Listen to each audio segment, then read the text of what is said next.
আসসালামু আলাইকুম। শুভ সকাল বাংলাদেশ। যে যেখানে আছেন আশা করি ভালো আছেন। আলহামদুলিল্লাহ আমিও ভালো আছি। তো আজ দুটি কথা বলবো।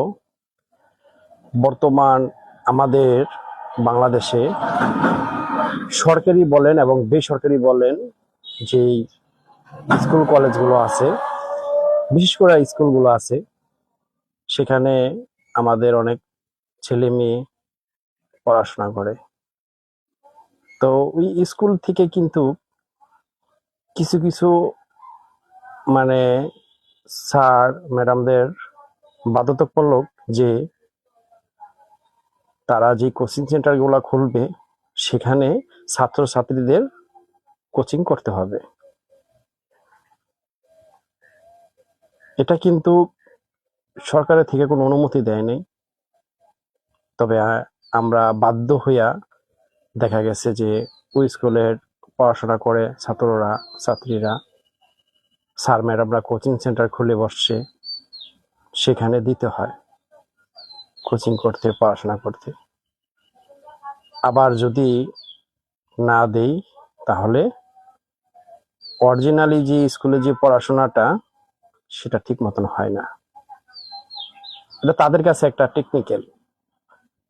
আবার আপনি ওদের কোচিং সেন্টারে আপনি ভর্তি করে আপনার পড়াশোনা করান, তাহলে দেখবেন যে আলহামদুলিল্লাহ সব পড়াশোনাই ওকে। আর স্কুলের সময় যে টাইম, যে পড়াশোনাগুলো হয়, সেখানে সবগুলো পড়াশোনা কমপ্লিট ভাবে পড়াশোনা করায় না।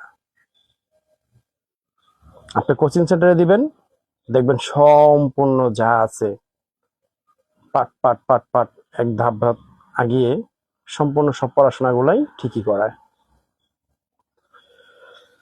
তো কথা হইলো এটা না, কথা হইলো যে বেসরকারি বলেন আর সরকারি বলেন, স্কুল ক্লাসরুমে কিভাবে বাচ্চাদেরকে পড়াশোনা করাচ্ছে এবং কোচিং সেন্টারে কিভাবে ছেলে মেয়েদের পড়াশোনা করাচ্ছে, সেটা দেখার অধিকার প্রত্যেকটা গার্জিয়ানের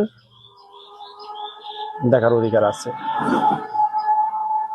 কেন বর্তমান যে ধরনের দুর্ঘটনাগুলো ঘটে মাদ্রাসায়, স্কুলে, কলেজে, ছাত্রছাত্রীদের উপরে যে একটা ভালো মন্দ যে দুর্ঘটনাগুলো ঘটে, আপনারা প্রতিদিনই হয়তো ফেসবুকে দেখতে পারতেছেন।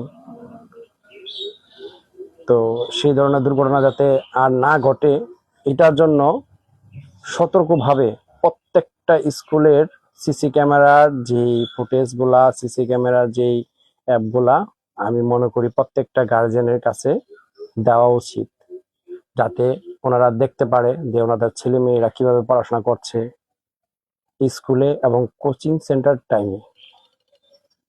প্রত্যেকটা স্কুলে সিসি ক্যামেরা লাগাতে হবে, কোচিং সেন্টারে সিসি ক্যামেরা লাগাতে হবে, এবং সেই ক্যামেরার এগুলো যাতে গার্জিয়ানে দেখতে পারে সেই ধরনের ব্যবস্থা করতে হবে, যে স্যার ম্যাডামরা কিভাবে পড়াচ্ছে এবং কোনো ধরনের দুর্ঘটনা যাতে না ঘটে সেটা যাতে প্রমাণ থাকে।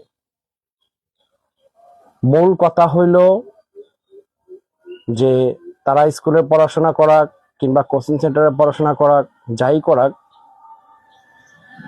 প্রত্যেকটা স্কুলের ক্লাসরুমে, কোচিং সেন্টার রুমে সিসি ক্যামেরা থাকতে হবে।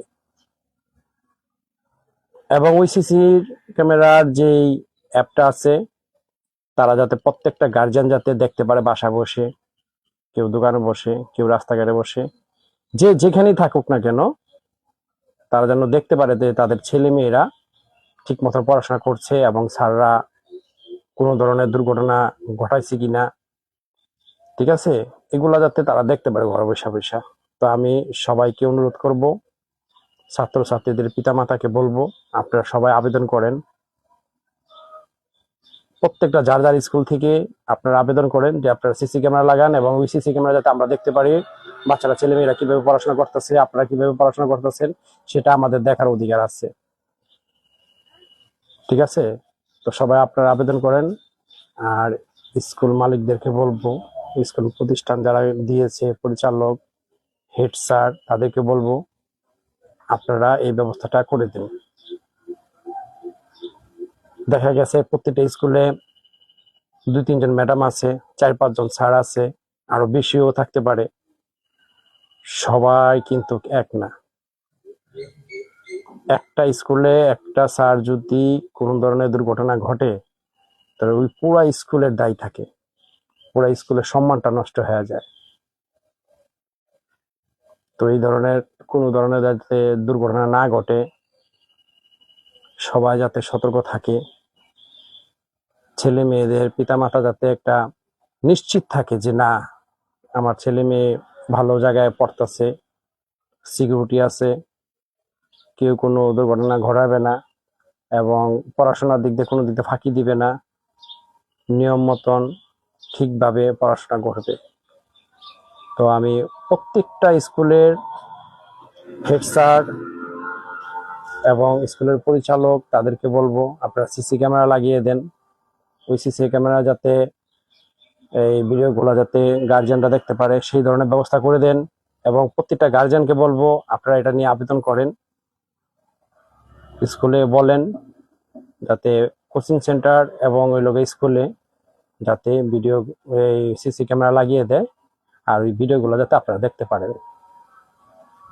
আশা করি আমার কথাগুলো কিছুটা হয়তো সবাই বুঝতে পারছেন। তো যাই হোক, সবাই ভালো থাকবেন, সুস্থ থাকবেন, ছেলে মেয়েদের জন্য দোয়া করবেন। আল্লাহ হাফেজ।